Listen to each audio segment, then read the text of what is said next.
There are moments in politics when a single post, a single image, a single message tells you everything you need to know about where a leader's mind truly is. And this is one of those moments. Donald Trump, the 47th President of the United States, posted a message around Easter, one of the most sacred holidays in the Christian calendar. And instead of a message of peace, of unity, of faith, what the world saw was something that made millions stop and stare, not in awe, in disbelief. And the reaction that followed was not just loud, it was revealing. So today, we are not just going to talk about what Trump posted. We are going to talk about what it means, why it happened, what it says about the current political climate in America, and why a post on Easter Sunday became a flashpoint in one of the most divided nations on earth.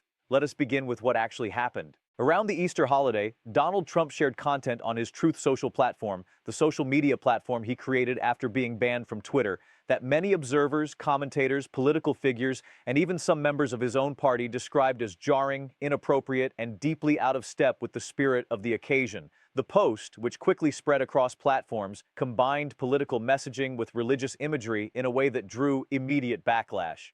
Critics argued that using one of Christianity's holiest days as a vehicle for political branding crossed a line that even in today's highly polarized environment should not be crossed. Now, to understand why this matters, you have to understand the context. Easter is not just any holiday. For the roughly 2.4 billion Christians around the world, Easter is the single most important event in the religious calendar. It represents resurrection, sacrifice, redemption, and hope. It is a day that transcends politics, transcends nationalism, transcends division. In virtually every corner of the world, Easter Sunday is treated with a kind of quiet reverence. Political leaders, even the most combative ones, typically use the occasion to step back from the battlefield of politics and offer a message of peace. That is the tradition. That is the expectation. And that is exactly what made Trump's post so striking to so many people, because Donald Trump did not step back. He leaned in hard. Now, why does a president or any political leader do something like this? Why would someone choose Easter of all days to push political content that divides rather than unites? The answer lies in understanding who Donald Trump is as a political operator and what the modern Republican Party has become in his image. Trump has never separated politics from identity. For him and for the movement he leads, everything is political. Every holiday is an opportunity. Every cultural moment is a battlefield. This is not accidental. This is strategy. The base that Trump has built over the past decade does not want a president who goes quiet on Easter Sunday. They want a president who is always fighting, always on offense, always projecting strength, even, and perhaps especially, on days when conventional wisdom says you should put the sword down.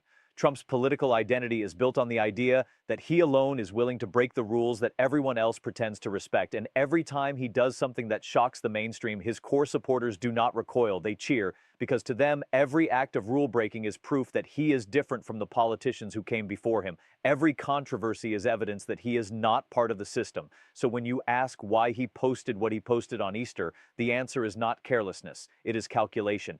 But here is where the story becomes more complex. Because even within Trump's own world, the reaction was not uniformly celebratory. There were voices, quiet voices, careful voices, voices that understand the risk of going too far, even with a loyal base, that expressed discomfort. There were Republicans who chose not to comment at all, which in the language of politics is itself a statement. There were Christian leaders who have historically aligned themselves with Trump, who found themselves in the uncomfortable position of either defending something they privately found troubling or staying silent. And silence in this moment said everything. The mainstream criticism, of course, was fierce. Democrats, liberal commentators, religious scholars, and cultural critics argued that the post represented exactly what is wrong with modern American political culture: the total collapse of any boundary between sacred and political, between personal faith and public performance. They argued that Trump does not respect Christianity.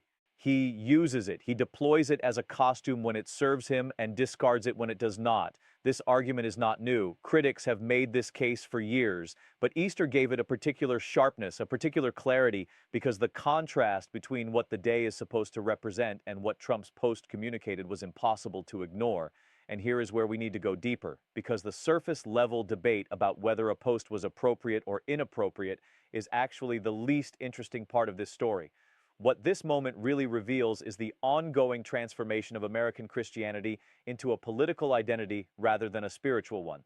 Over the past several decades, and particularly in the Trump era, a significant segment of American Christianity, predominantly white evangelical Christianity, has fused its religious identity with its political identity so completely that it is now almost impossible to separate the two.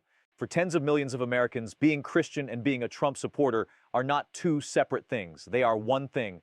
Their faith validates their politics, and their politics validates their faith. This fusion has been cultivated deliberately and carefully by political operatives on the right. Trump himself has been extraordinarily skilled at positioning himself as a defender of Christianity, despite a personal life that would, by any traditional reading of Christian values, make him a deeply imperfect vessel for that message. He has been married 3 times. He has faced accusations of profound personal misconduct. He has used language and tactics that are the polar opposite of anything resembling Christian charity. And yet, he remains the dominant figure in American Christian conservatism. How? Because he tells that community what they want to hear. He tells them they are under attack. He tells them their country is being taken from them. He tells them that he alone stands between them and the forces that want to erase their way of life. And in doing so, he transforms their vote from a political choice into an act of spiritual warfare. If you vote for Trump, you are not just choosing a president. You are defending your faith. This is the architecture behind moments like the Easter post. It is not just a social media mishap. It is a deliberate signal to that base. I am with you. I am always with you. Even on Easter Sunday, I am fighting your fight. Now let us talk about who is affected by this and how. The most immediate impact falls on American Christians who do not support Trump, and they are a larger and more diverse group than the media coverage often suggests. Black Christians, Latino Christians, Catholic Christians, mainline Protestant Christians, millions of people who hold deep and sincere religious faith and who find themselves watching the most prominent self-proclaimed defender of their religion use their holiest day as a political weapon. The frustration in those communities is real and growing. There is also an impact on the broader American political conversation. Every time an incident like this occurs, it deepens the polarization. It forces people to choose sides on a question that should not be political at all. The question of what Easter means, of what faith means, of whether any space in American life is allowed to exist outside the reach of the Trump political machine. For younger Americans, the generation that is already leaving organized religion in record numbers, moments like this accelerate that departure. When they see faith weaponized in this way, when they see religion reduced to a tribal political marker, many of them want nothing to do with any of it. The long-term consequences of that trend for American Christianity are profound and are almost certainly not what the leaders of the Christian right intend. Internationally, the reaction matters too.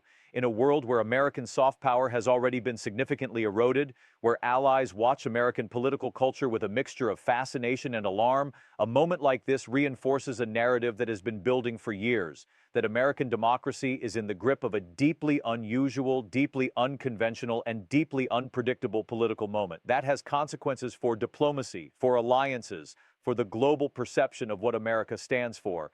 Now let us think about what happens next. In the short term, the controversy will fade.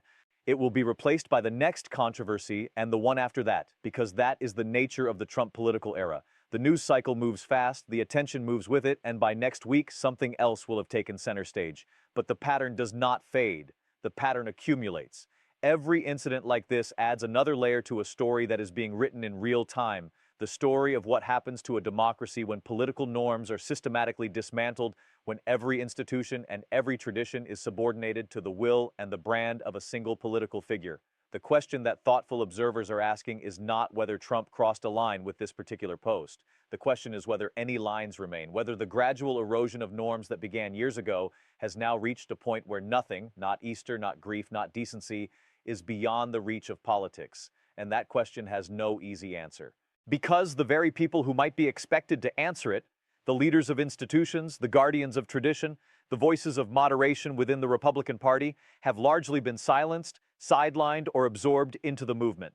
There will be midterms to think about. There will be policy battles. There will be court cases and legislative fights. And through all of it, Trump will continue doing exactly what he did on Easter: fighting, posting, provoking, performing, because that is the only mode he operates in. The real question for America and for the world watching America is whether that mode of governing has consequences that compound quietly over time until they become impossible to ignore. History suggests the answer is yes. History suggests that when a society loses its ability to hold anything sacred, when even the most revered days on the calendar become venues for political combat, Something important is being lost, something that is very difficult to recover. What happened with this Easter post is a small story on the surface, a post, a reaction, a controversy, a news cycle. But underneath it is a much larger story, a story about power and faith and the fragile line between using religion and truly believing in it, a story about a political movement that has consumed so much of American life that it no longer recognizes any boundary, a story about a country still trying to understand what it has become and what it still wants to be. The post was not just a message about Easter, it was a message about America, and America is still deciding what to do with it. Think about that.